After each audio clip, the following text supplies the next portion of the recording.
goodness. Thank you all for coming out today.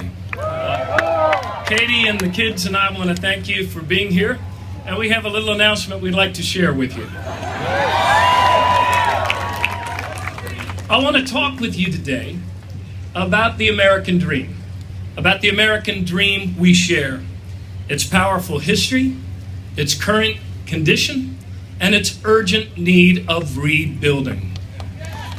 Our nation was founded on two self-evident truths: that all of us are created equal, and that we are endowed by our Creator with certain rights to life, to liberty, and the pursuit of happiness.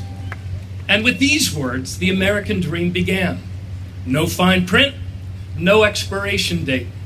All of us are included, women and men, black people and white people, Native Americans, Irish Americans, Asian Americans, Latino Americans, Jewish, Christian, and Muslim Americans, young and old, rich and poor, workers and business owners, gay, lesbian, and transgender, and straight Americans. All of us are needed.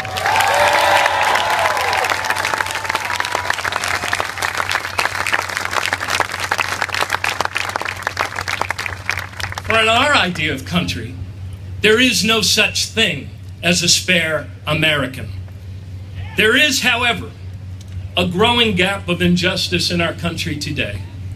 It is the gap between the strong, just nation our children need for us to be and the nation we are in danger of becoming. For today, in America, 70% of us are earning the same or less than we were 12 years ago. And this is the first time that that has happened this side of World War II. Today in America, family-owned businesses and farms are struggling to compete with ever larger concentrations of corporate power. 50 years ago, the nation's largest employer was GM, and the average GM employee could send his kid to college on 2 weeks' wages. Today in America, with dreams of college and a decent paying job and a secure retirement slipping beyond the reach of so very many, the American dream seems for so many of us to be hanging by a thread. And yet for America, there is always a yet. And the final thread that holds us just might be the strongest. It is the thread of generosity, compassion, and love that brings us together as one American people.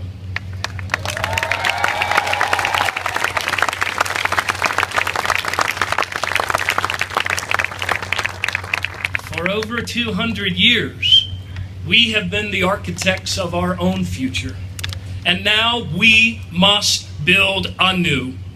My father and mother, Tom and Barbara O'Malley, were born to the Great Depression, and they grew up to be part of that great generation of Americans that won the Second World War. My dad flew 33 missions over Japan in a B-24 Liberator and went on to college only because of the GI Bill. And my mom herself flew in the Civil Air Patrol at the age of 17.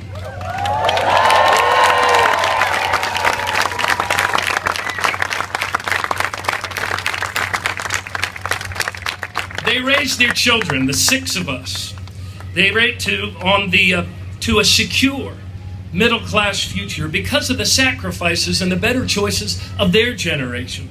But they would never accept the notion that somehow theirs was the greatest generation, for they believed and they taught us that every generation of Americans has the ability and the sacred responsibility to make themselves great for their country.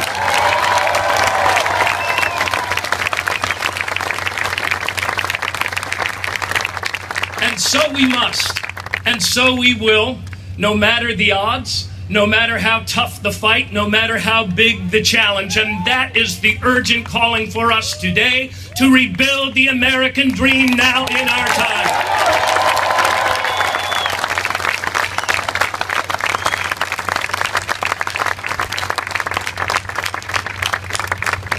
Last month, television sets around the world were filled with the anger and the rage and the flames of some of the humblest and hardest hit neighborhoods in Baltimore.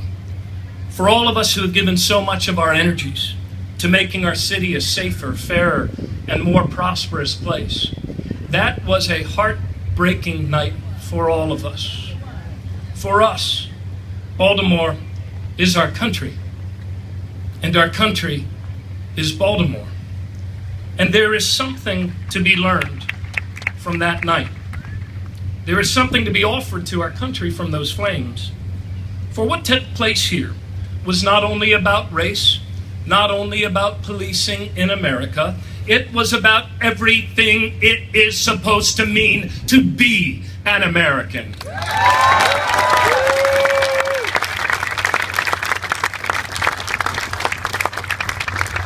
The scourge of hopelessness that happened to ignite here that evening transcends race. It transcends geography. Witness the record numbers of young white kids killing themselves on heroin in suburbs and small towns across our country.